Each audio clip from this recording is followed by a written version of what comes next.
Hello listeners, welcome to script Telugu podcast. నా పేరు విజయపల్ల. చాలా రోజులు అయిపోయింది కదా మనం మాట్లాడుకొని. దానికి మెయిన్ రీజన్ చాలా ఉన్నాయి, ఒకటంటూ ఏమీ లేదు. నేను ఈ మధ్యన నా ఫోర్త్ బుక్ రిలీజ్ వాటిల్లో కొంచెం బిజీగా ఉన్నాను. అలానే నేను చాలా సినిమాలు చూస్తున్నాను, అటు ఇటు హాల్లో చూస్తున్నాను, ఇంట్లో చూస్తున్నాను. సో అందుకని కొంచెం ఇదయింది. నేను పాడ్కాస్ట్ చేయలేదు ఈ మధ్యకాలంలో.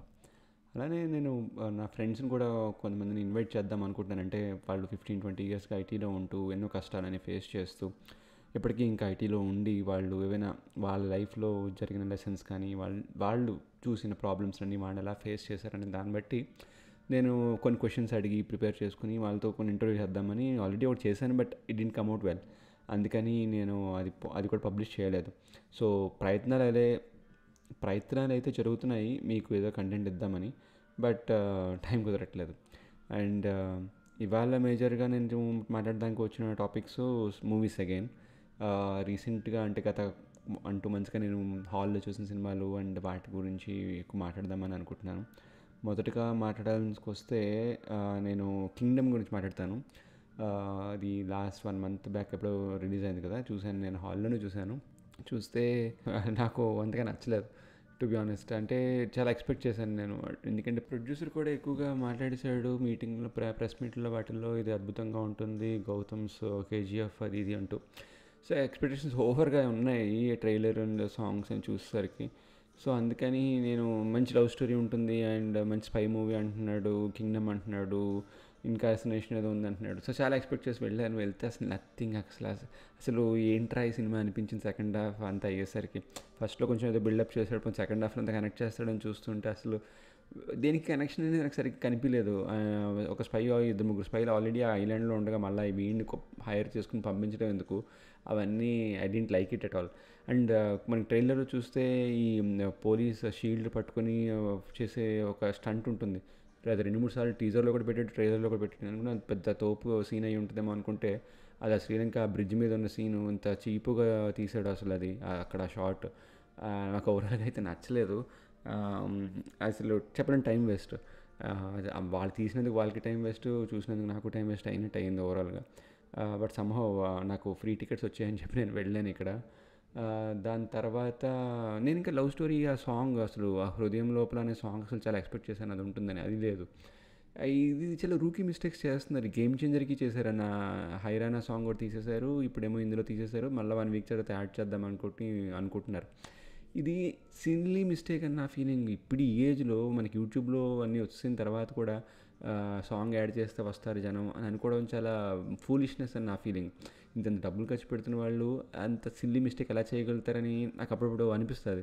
ఇప్పుడు కూడా తలుచుకున్నప్పుడు ఇలా అనిపిస్తుంది, ఎలారా how can they make these silly mistakes అని. ఒక సాంగ్ యాడ్ చేయకపోతే మళ్ళీ వస్తారు జనం అని. సినిమాకి ఇంత డబ్బు పెట్టుకుని టైం పెట్టుకుని నీ కోసం అక్కడ దాకా వచ్చిన వాడిని ఫస్ట్ అటెంప్ట్లో నువ్వు సాటిస్ఫై చేయకపోతే నువ్వు వాడికి మళ్ళీ ప్రెస్ మీట్ పెట్టుకుని చెప్పుకున్న కథను మళ్ళీ నువ్వు ఓటీటీలో బాగా రిలీజ్ చేసినా సరే it's is considered as flop. నువ్వు మళ్ళీ దాన్ని ఏం చేద్దాం అనుకున్నా ఇంకంతే, ఏమీ చేయలేం. It's your final product and that's how it got to in to public. So దాన్ని నువ్వు ఏమి చేద్దాం అనుకున్నా ఇంక వర్కౌట్ అవ్వదు. అది నేను చెప్దాం అనుకుంటున్నాను చాలాసార్లు. I don't know why these rookie mistakes are still happening. వాళ్ళు అసలు ఇలాంటివన్నీ మానేయాలి తర్వాత రిలీజ్ చేయడం అవన్నీ. బట్ ఎనీవే, స్టోరీ విషయానికి వస్తే అసలు చాలా డెప్త్ ఉంది స్టోరీలో తీయడానికి అంతాను. దానికి సెకండ్ పార్ట్ దాకా సాగదీసి ఫస్ట్ పార్ట్లు అన్నీ సాగదీసేసి ఎందుకు చేస్తున్నారు ఇంకా నాకు అర్థం కావట్లేదు. పోనీ కలెక్షన్స్ అన్నిటికీ వస్తున్నాయంటే లేదు. ఇది పులిని చూసి నక్కవాత పెట్టుకునే స్టైల్లో, అంటే ఏవో ఒక పార్ట్ 1 పార్ట్ 2 హిట్ అవుతున్నాయని చెప్పి ప్రతివాడు సాగదీసుకుంటూ వెళ్ళిపోయి సినిమాలన్నింటినీ ఇలాగే డిలే చేసి బోల్డ్కి డబ్బులు ఖర్చు పెట్టేసి వచ్చే డబ్బులు కూడా రావట్లేదు వాళ్ళకి. ఆ విషయం అసలు ఎవరు చెప్తారో అర్థం కాదు. అంటే కొంతమందితో మాట్లాడాను కాబట్టి నాకు తెలుసు, వాళ్ళు ఒక మైండ్ సెట్లో ఉండిపోతారు. నేను ఇలాగే చేద్దాం అనుకుంటున్నాను, this is how I will do this, నేను ఇంత డబ్బులు పెడతాను నాకు ఇంత వస్తుంది. సో వాళ్ళు ఆ మైండ్ సెట్లో ఉండిపోయి వాళ్ళకి ఇంక బయటికి రారు, వినరు, పక్కవాడి మాట వినరు. వాళ్ళకి ఎవరైనా ఇలాగ చెప్తే కనుక వాళ్ళ దగ్గర రానివ్వరు. అందుకని ఎవరైనా చెప్పడానికి కూడా భయపడతారు. అసిస్టెంట్ డైరెక్టర్ కానివ్వండి, కో డైరెక్టర్ కానివ్వండి, డిఓపి కానివ్వండి, ఎవరు కూడా చెప్పరు వాళ్ళకి ఇలా చేయడం వల్ల ప్రాబ్లంలు వస్తాయి అని చెప్పి. ఎందుకంటే వాళ్ళని దూరం పెట్టేస్తారు, వాళ్ళకి ఇంకా ప్రాజెక్టులు ఎవరు. ఈ పెద్ద headache. So 'Kingdom' is overall నాకైతే నచ్చలేదు. చాలా ఎక్స్‌పెక్టేషన్స్‌తో వెళ్ళాను. అండ్ సినిమా చూసాక గౌతమ్ డైరెక్షన్ కూడా అందరు మగవాళ్ళలాగే అన్న డైలాగ్ ఉంటుంది కదా, నువ్వు అందరు మగవాళ్ళ లాంటి వాడివి అని. అదే అనిపించింది. నువ్వు అందరు డైరెక్టర్ లాంటి వాడు వేరా బాబు అన్నట్టు అనిపించింది సినిమా చూసాక. I expected lot. అసలు మ్యాజిక్, గౌతమ్‌ది మ్యాజిక్ అనే సినిమా వస్తుంది అనిరుద్ తోటి సేమ్ మ్యూజిక్‌లో. అది కూడా సితారా ఎంటర్టైన్మెంట్స్తోనే. ఆ మ్యాజిక్ మీద అసలు నాకు చాలా హోప్స్ ఉండాను. ఇప్పుడు నాకు నిజంగా అసలు ఆ సినిమాకి వెళ్ళాలా వద్దా అనే ఫీలింగ్లో ఉన్నాను ఈ సినిమా చూసాక. అంత లెవెల్ పడిపోయింది నాకు గౌతమ్ మీద హోప్స్. ఆ తర్వాత నేను చూసిన సినిమా 'లోక'. 'లోక' నాకు తెలుగులో చాలా లేట్గా వచ్చింది, బట్ నేను మలయాళంలో చూసాను విత్ తెలుగు ఆడియో. చాలామంది తెలియదేమో, సినీ డబ్స్ అని చెప్పి ఒక యాప్ ఉంది. అందులో మీకు లేటెస్ట్ మూవీస్కి వాళ్ళు అన్ని రకాల సౌండ్ ట్రాక్స్ పెడుతూ ఉంటారు. So I'm following this from last year. చాలా సినిమాలు చూసాను ఇప్పటిదాకా. హిందీలో వస్తుంది, ఎనీ లాంగ్వేజ్ వచ్చినా మీకు కావాల్సిన లాంగ్వేజ్ మీరు సెలెక్ట్ చేసుకుని హెడ్ ఫోన్స్ పెట్టుకుని మొత్తం సినిమా అంతా ఎంటర్టైన్మెంట్గా మీకు ఉంటుంది, చూడొచ్చు. తర్వాత 'లోక' విషయానికి వస్తే ఇది కూడా చాలా హైప్తో, అంటే ఈ బ్లాక్ బస్టర్ అయిపోయింది వాళ్ళు పెట్టిన మనీకి, వాళ్ళకి వచ్చిన కలెక్షన్స్కి వాటికి. బట్ బోర్ అయితే కొట్టలేదు, డెఫినెట్గా బోర్ కొట్టలేదు. కొంచెం ఇంట్రెస్టింగ్గా తీసాడు, అంత చేశాడు. బట్ స్టిల్ ఎక్కడో చిన్న ఏంటి ల్యాకింగ్ అనిపించింది. అంటే స్టోరీలో ఓవరాల్గా ఇంత పొటెన్షియల్ ఉన్న స్టోరీకి ఎందుకు ఇంకా ల్యాగ్ అయిపోయి మళ్ళీ దీని పార్ట్ 2, దీంట్లో కూడా వాళ్ళ పార్ట్ 2 పార్ట్ 3 పెట్టుకుంటున్నారు, ఎందుకురా ఈ పార్ట్ 1 పార్ట్ 2 ఇలా పెట్టుకుంటున్నారు అనే ఫీలింగ్ అయితే వస్తుంది వాళ్ళు తీసిన దాన్ని బట్టి. ల్యాగ్ లేదు కానీ ఇంకా ఉన్న టైంలోనే బాగా ఏదైనా చేయొచ్చు కదా అనిపించింది. అంతకు మించి 'లోకా'లో పొగిడేసి అందరూ రప్చిక్ చేసేసే అంత అయితే అనిపించలేదు. బట్ ఆ బడ్జెట్కి ఆ కంటెంట్ ఇచ్చింది గ్రేటే. బట్ టు బీ ఆనెస్ట్, నిజం చెప్పాలంటే వాళ్ళు చూపించిన visuals, I will give the credit to photographer. అంటే అతను తీసిన విధానం, ఎగరడం అవన్నీ, నిజంగా ఒక వ్యాంపైర్ స్టోరీని నిజంగా తీయాలంటే ఎక్సలెంట్గా తీయొచ్చు. అంటే నాకు వ్యాంపైర్స్ మీద చాలా పట్టు ఉంది, ఆ వ్యాంపైర్స్ యొక్క కాన్సెప్ట్స్ మీద వాటి మీద. అందుకని నాకు కొన్ని కొన్ని సీన్స్ చూస్తుంటే ఇలా ఉండదురా ఇలా ఉండదురా అనిపిస్తూ ఉంటుంది. ఎందుకంటే ద రియల్, అంటే హాలీవుడ్లో చూసిన వ్యాంపైర్ మూవీస్ కానీ ఆ సిరీస్ కానీ నేను అన్నీ చాలా ఫాలో అయ్యాను చిన్నప్పటి నుంచి. అవన్నీ నాకు బాగా తెలుసు వ్యాంపైర్స్ యొక్క క్రైటీరియాలు ఏంటి అనేది. సో ఈ మూవీలో వాళ్ళు కొన్ని రూకీ మిస్టేక్స్ చేస్తుంటే ఎందుకురా ఇలా చేస్తున్నారు, ఇది ఎందుకురా ఇలా చెప్పారు అని చిన్న చిన్న పాయింట్లు కొన్ని అనిపించాయి నాకు. పర్టికులర్గా ఆ విలన్ ఎప్పుడైతే వ్యాంపైర్గా టర్న్ అవుతున్న టైంలో. సో అవన్నీ కూడాను, అంటే వెళ్తే నువ్వు డెప్త్లోకి వెళ్ళిపోవచ్చు కదా, ఎందుకు మళ్ళీ పార్ట్ 2 తీసి దాంట్లో మళ్ళీ ఇంకొన్ని పాయింట్స్ చెప్దాం అనుకుంటున్నావు, నాకు అర్థం కాలే. నువ్వు నిజంగా ఒక కొత్త కాన్సెప్ట్ తీస్తున్నావంటే మొత్తం ఏ టు జీ చెప్పియాలి, కాన్సెప్ట్ ఆ క్యారెక్టర్ గురించి, వాళ్ళ క్యారెక్టరిస్టిక్స్ గురించి. కానీ అవన్నీ ఎక్కడో ల్యాగ్ అవుతుందని అనిపించింది. So 'Lokah' is good. ఓటీటీలో మీరు డెఫినెట్గా చూడొచ్చు. హాల్కి వెళ్ళి చూసేసే అంత అనిపించలేదు, కానీ చూసేసిన తర్వాత నాకు అలా అనిపించింది. బట్ ఎనీవే, ఓటీటీలో అయితే డెఫినెట్గా మీరు ఒక ఛాన్స్ ఇవ్వచ్చు 'లోకాకి'. అండ్ నెక్స్ట్ రీసెంట్గా చూసిన సినిమాల్లో అయితే 'ఓజీ'. 'ఓజీ' ఫ్యాన్స్ పరంగా అంటే ఫ్యాన్స్ కోసం తీశాడు. ఆబ్వియస్గా ఒక ఫ్యాన్ ఇంకో ఫ్యాన్కి ట్రిబ్యూట్ లాగా అతను ఇచ్చాడు. And for sure Pawan Kalyan deserves ఆ హిట్. ఆ స్టైల్ కానివ్వండి, ఆ స్వాగ్ కానివ్వండి, ఫ్యాన్స్ అందరూ కూడా ఎప్పటి నుంచో వెయిట్ చేస్తున్నారు. అండ్ సుజీత్ ఒక ఫ్యాన్గా మంచిగానే ఆ కంటెంట్ తీశాడు. బట్ ఓవరాల్గా ఇంకా స్టోరీ మీద పెట్టుంటే నెక్స్ట్ లెవెల్కి వెళ్ళిపోయింది సినిమా.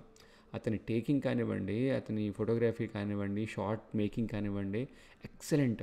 అంటే సుజీత్గా ఉన్న టాలెంట్ మనకి తెలిసిపోతుంది ఆ స్క్రీన్ మీద. నా షార్ట్ మేకింగ్లో అయితేను నాకు కొన్ని కొన్ని షార్ట్స్ అయితే చాలా బాగా వచ్చాయి. అది సుజీత్ క్రెడిట్ అదంతాను. రైటింగ్ పక్కన పెట్టేస్తే, రైటింగ్ డిపార్ట్మెంట్ ఈజ్ వీక్. మొత్తం స్టోరీలో ఏదైనా వీక్ ఉందంటే writing is weak. Even the dialogues are little bit weak అని నాకు అనిపించింది కొన్ని చోట్ల. మంచి డైలాగ్ పడవచ్చు కొన్ని కొన్ని చోట్ల. ప్రకాష్ రాజ్ డైలాగ్స్ అయితే మరీ రొటీను. అంటే ఎవడైనా రాసేయగలడు. ఈ నువ్వు 2-3 తెలుగు సినిమాలు ప్రకాష్ రాజ్ చూసేస్తే నువ్వు ఈ సినిమాకి ఈజీగా డైలాగ్స్ రాసేయగలవు. ఒక్క హై ఇచ్చే డైలాగ్ ప్రకాష్ రాజ్ నుంచి ఏమీ చెప్పకుండా ఉంది అక్కడైతే. బట్ ఓవరాల్ క్యారీ అయితే అయ్యింది ఫిల్మ్ అంతాను. లిటిల్ బిట్ ఆ స్టోరీ రైటింగ్లో ఇంకొంచెం డెప్త్ యాడ్ చేసి, ఇంకొంచెం ఎమోషన్ యాడ్ చేసి ఉంటే మామూలుగా ఉండదు మూవీ అసలు. ఆ టేకింగ్కిను, ఆ మ్యూజిక్కి అదంతా. తమన్ అసలు నేను తమన్ ఫ్యాన్ అని చెప్పుకోవడానికి చాలా గర్వంగా ఉంది ఈ మూవీ అయితే. ఎందుకంటే నేను తమన్ మ్యూజిక్ ఎప్పుడు 2008 వైశాలి నుంచి నేను చాలా ఫాలో అవుతున్నాను తమన్. అండ్ నేను ఎప్పుడు లాంగ్ డ్రైవ్ వెళ్ళినా తమన్ మ్యూజిక్ అయితే ఉంటుంది డెఫినెట్గా.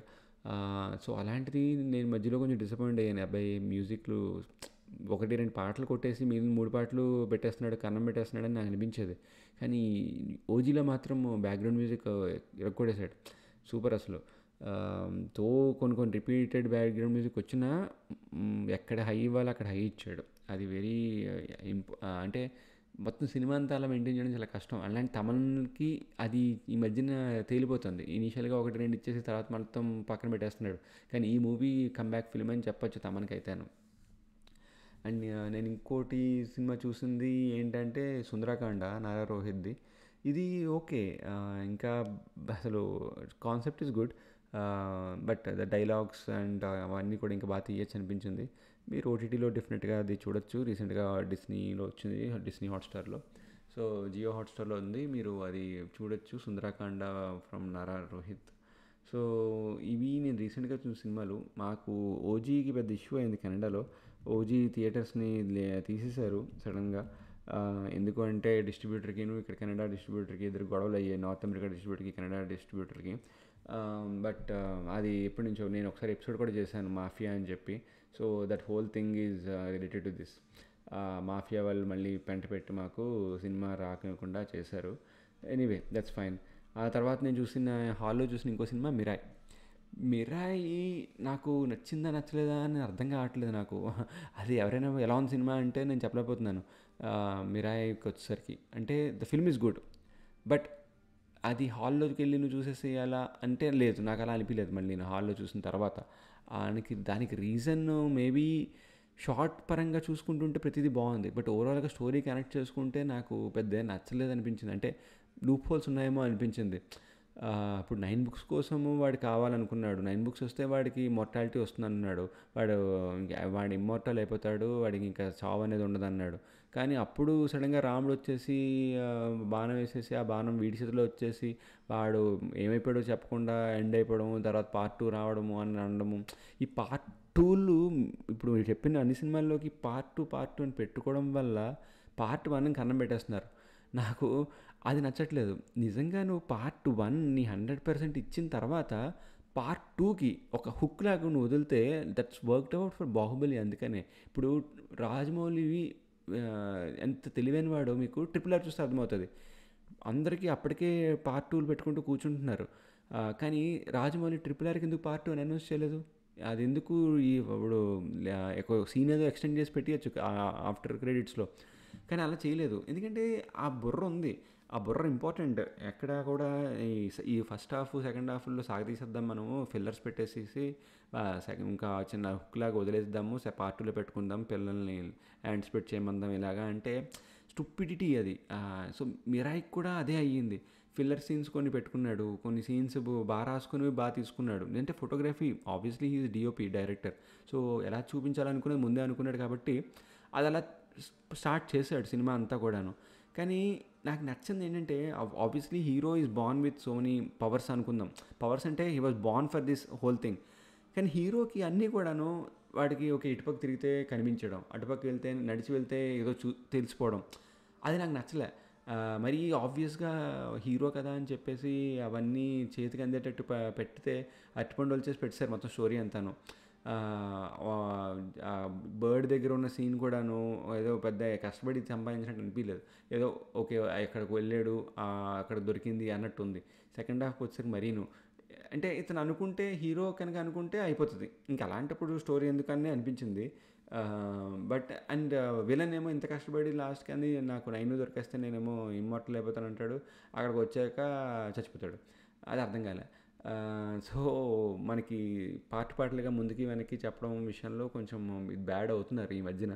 అది ఓజీలో కూడా ఇది అయ్యింది. ఇప్పుడు కొన్ని సీన్స్ ముందు అవుతాయి, కొన్ని సీన్స్ వెనక అవుతాయి. స్క్రీన్ ప్లేలో అది గేమ్ ఆడుతున్నారు బేసిక్గా స్టోరీది. అది అందరికీ అర్థం కావట్లే. పర్టికులర్గా ఒక ఏజ్ అయిపోయిన పెద్దవాళ్ళకి, వాళ్ళకి, మన పేరెంట్స్కి వాళ్ళకి ఇలాంటివి అర్థం కావు. వాళ్ళు కన్ఫ్యూజ్ అయ్యే అవకాశం ఉంటుంది. వాళ్ళు అలాంటప్పుడు కొంచెం బాగా తీయాలి. లీనియర్ స్క్రీన్ ప్లే లేకుండా ఇలాంటి బ్యాక్ అండ్ ఫోర్త్ వెళ్తున్నప్పుడు కొంచెం ఎక్స్ప్లెయిన్ చేయాల్సిన సిచ్యువేషన్స్ వస్తాయి. ఓజీలో ఎక్స్ప్లెనేషన్ మిస్ అయిందని గోల్ పెట్టారు ఆల్రెడీ చాలామంది టైం లైన్ విషయంలో వాటిల్లో కూడా మీరు విని ఉంటే. సో అందుకని ఇవి జాగ్రత్తలు తీసుకుంటే ఇవన్నీ బాగా వర్కౌట్ అయ్యే సినిమాలే. Same thing happen with Kingdom కూడా. కింగ్డమ్లో కూడా బ్యాక్ అండ్ ఫోర్త్ వెళ్తాడు. ఈడెందుకు అక్కడికి వచ్చాడు, ఆడెందుకు ఎక్కడికి వచ్చాడు, ఇప్పుడు వాళ్ళ నాన్నని ఆడ చంపేస్తే ఈడెందుకు ఇలా చేశాడు, ఇవన్నీ అనవసరం. ఏదో పెట్టాలి కదా అని పెడుతున్నారు. ఏదో నీకు సెకండ్ హాఫ్లో ఇంకేం లేదు ఇవ్వడానికి నీకు స్టోరీ. ఏమీ లేనప్పుడు ఏంటి, ఫస్ట్ హాఫ్లో ఏదో నొక్కేసిన 2-3 పాయింట్ని సెకండ్ హాఫ్లో కూర్చోబెట్టి నీకు వదులుతారు. అప్పటికే నీకు నీరసం వచ్చి ఏంట్రా బాబు సినిమా అనుకుంటున్నావు. అదే అవుతుంది అన్ని సినిమాలకి మ్యాక్సిమం. అందుకని ఇప్పటివరకు కూడా ఈ cinema start to end super ఉంది, కత్తిలా ఉంది అని చెప్పలేకపోతున్నాం మనం. ఎందుకు అంటే ప్రతి సినిమాలో బిట్స్ అండ్ పీసెస్, వాళ్ళు కూడా ఈ బిట్స్ అండ్ పీసెస్ చెప్పేసి ప్రొడ్యూసర్కి యాక్టర్ల దగ్గరను డేట్స్ అవి తీసుకుని మూవీ స్టార్ట్ చేస్తున్నారు. స్టార్ట్ టు ఎండ్ అసలు ఒక్క సినిమా ఇప్పటిదాకా నిజంగా అరే అద్భుతంగా ఉందిరా అనిపించింది ఏదీ లేదు. ఆ కూలీ కూడా అలాగే ఉంది. అసలు ఎంత తక్కువ మాట్లాడుతుంది మంచిది ఆ కూలీ గురించి అయితేను. ఏదో తీసాడు, ఆ హైప్ ఇచ్చేసాడు, బోల్డ్ అంత హైప్. తీరా చూస్తే వాట్ నాన్ సెన్స్ అసలు. అసలు ఏం లేదు, స్టోరీ లేదు, ఏం లేదు, మ్యూజిక్ కూడా అక్కడక్కడ ఏంటో అసలు. ఆ కూలీ సినిమా అసలు నిజంగా ఈ హైపులతోటి వీళ్ళ వాటితోటి నడిపించేస్తున్నారు తప్పితే మ్యూజిక్ తోటి ఒక్క సినిమాకి అసలు కూర్చుని స్టార్ట్ టు ఎండ్ అద్భుతంగా ఉందిరా ప్రతి సీన్ అనిపించింది ఎక్కడా లేదు. Same thing happen with war two కూడా అంతే. అంటే రెగ్యులర్ వార్ సినిమాని జస్ట్ హీరోలు మార్చేసి పెట్టేసి ఏదో ఒక మ్యూజిక్ అయితే వర్స్ట్. ఆ మ్యూజిక్ హిందీలోనూ బ్యాడే. పోనీ హిందీ మ్యూజిక్ డైరెక్టర్ అనుకుంటే పోనీ హిందీలో బాగుందంటే అక్కడ కూడా బ్యాడే. ఏదో డ్యాన్స్ చేయాలి కదా అని చెప్పి ఇద్దరితో డ్యాన్స్ చేయించారు. అసలు ఇంత డబ్బులు నాకు బాధ వచ్చేస్తుంది. ఇంత డబ్బులు ఖర్చు పెట్టి ఇంత టైములు తీసుకుని ఇన్ని డేట్స్ తీసుకుని హీరోల దగ్గర క్యాష్ దగ్గర అందరి దగ్గరను వాళ్ళు ఇంత మెడిక్యూర్ ప్రొడక్ట్స్ ఎలా ఇస్తున్నారా, ఇంత ముండెన్ సీన్స్ ఎలా రాస్తున్నారా, నాకు ఆ బాధ వచ్చేస్తుంది అసలు. ఇలాంటి సినిమాలు ఎందుకురా తీస్తున్నారు బాబు మీరు అని. దట్స్ వాట్ నాకు అసలు అర్థం కావట్లేదు ఎందుకు ఇంత బాధ తీయకుండా ఉంటున్నారు అనేది. ఇంట్లో చూశాను మొన్న పరదా ఒకటి చూశాను. పరదా నిజంగా చెప్పాలంటే రైటింగ్ బాగుంది పరదాలో, కానీ నాకు ఇంట్లో కూడా నచ్చలేదు ఆ మూవీ. అంత గ్రేట్గా అనిపించలేదు. చాలా ల్యాగ్ అనిపించింది ఓవరాల్గా. ఐ డోంట్ మీరు ఎవరైనా హాల్లో చూసారో నాకు తెలియదు కానీ. సో హరిహర వీరమల్లు నేను చూడలేదు. మీరు అందరూ చూసే ఉండి ఉంటారు దాన్ని. నేనైతే చూడలేదు బికాజ్ నాకు ట్రైలర్ నచ్చలేదు. నేను జనరల్గా సినిమాకి వెళ్ళాలంటే నాకు ట్రైలర్ నచ్చాలి. నాకు లోకాకి ట్రైలర్ నచ్చింది, వెళ్దాం అనుకుని వెళ్ళాను నేను. అండ్ నాకు అందుకే అది 50 యావరేజ్లో అనిపించింది. దట్స్ ద రీజన్ అంతే, అంతకు మించి ఇంకేమీ లేదు. And I already spoke about తమ్ముడు నితిన్ తమ్ముడు గురించి నేను నా లాస్ట్ టైం దాని గురించి మాట్లాడినట్టున్నాను. అస్సలు డోంట్ వాచ్ ఇట్. సో కన్నప్పటి చూశాను ఈ రీసెంట్గా ఓటీటీలో. కన్నప్ప కూడా పాపం చాలా కష్టపడాడు అనిపించింది మూవీ అంతా చూసాక అయితేను. బట్ సేమ్ ఏదో ఫిల్లర్స్. ఇప్పుడు ఇందులో క్యాస్ట్ ఫిల్లర్స్, సీన్ ఫిల్లర్స్ లేకపోతే క్యాస్ట్ ఫిల్లర్స్ పెట్టేస్తారు. ఎవడో ఒక్కొక్క సీన్కి ఒక్కొక్క కొత్త క్యారెక్టర్ వస్తూ ఉంటాడు, వెళ్తూ ఉంటాడు ఫ్రమ్ వేరే industry. Same thing happen with కూలీ కదా. కూలీ కూడా అక్కడ సీన్ లేకపోతే క్యాస్ట్ మారుస్తారు. లాస్ట్ ఉపేంద్ర రావాల్సిన పని ఏంటో, ఆ తలుపు మూసుకుని లోపల కూర్చుని ఉపేంద్ర ఏం చేస్తున్నాడో ఏదో తీశారు. సో అది నేను రీసెంట్గా చూసిన మూవీస్ వాటి గురించి. నాకు ఈగర్గా నేను చూసిన సినిమాలు అయితే నెక్స్ట్ తెలుసు కదా ఒకటి. ఐ వెరీ ష్యూర్ ఇదేమీ అంత గొప్పగా ఉండదు because giving the technicalities of the film. Music అయితే బాగుంది సో ఫార్, బట్ నాకు తెలిసి అంత తోపు అయ్యే సినిమా అవ్వదని నాకు అనిపిస్తుంది. తెలుసు కదా రిలీజ్ అవ్వకుండా నేను ఎందుకు ఇలాగ నెగిటివ్గా మాట్లాడుతున్నాడని అనుకోకండి. బట్ ఆ ట్రైలర్స్, ఆ క్యాస్ట్ యొక్క ఎక్స్ప్రెషన్స్ అందులో చూస్తుంటే నాకు అది అర్థమవుతుంది. And Andhra king taluka is another. నాకు ఎందుకో అయ్యేలా ఉంది సినిమా. ఏమయ్యేలా ఉందని నేను చెప్పను, నాకు ఎందుకో అయ్యేలా ఉంది అనిపిస్తుంది అంతే. అది హిట్టా ఫట్టా అనేది మీకు నా గురించి నా పాడ్కాస్ట్ గురించి ఇప్పటివరకు మీరు బాగా వినుంటే అర్థమవుతుంది నేను ఏ సెన్స్లో అంటున్నాను, పాజిటివ్గానా నెగిటివ్గానా అనేది. నాకైతే డెఫినెట్గా ఇది అయ్యే మూవీ అనిపిస్తుంది. ఆ తర్వాత అఖండ 2 హైప్, డెఫినెట్గా హైప్. బట్ బోయపాటి టైం తీసుకుని తీస్తున్నాడు ఇది. డెఫినెట్గా హైప్తో అయితే కలెక్షన్స్ ఎర్లీగా బాగానే వస్తాయి, కానీ కంటెంట్ గురించి మనకి టూ ఎర్లీ. ట్రైలర్ చూడాలి దాని గురించి. తర్వాత డెకాయిట్ ఒకటి వస్తుంది డిసెంబర్లో. I'm not sure. నాకు ఆడి విశేషం మీద నమ్మకం ఉంది, బట్ ఎందుకో ఈ మూవీకి తను ఎక్కడో డీవియేట్ అయ్యాడు అనిపిస్తుంది. ఎనీవే లెట్స్ సీ ఏమవుతుందో అనేది. ఆ తర్వాత ఈ కే ర్యాంపు, వృష్బర, బాహుబలి ది ఎపిక్, ఇవన్నీ లెట్స్ సీ, చూద్దాం ఏమవుతుందో. మీరు ఏమైనా సజెస్ట్ చేస్తారంటే నాకు కొత్త మూవీస్ కానీ సిరీస్ కానీ I'm we are looking forward to watch anything that you suggest. Thank you.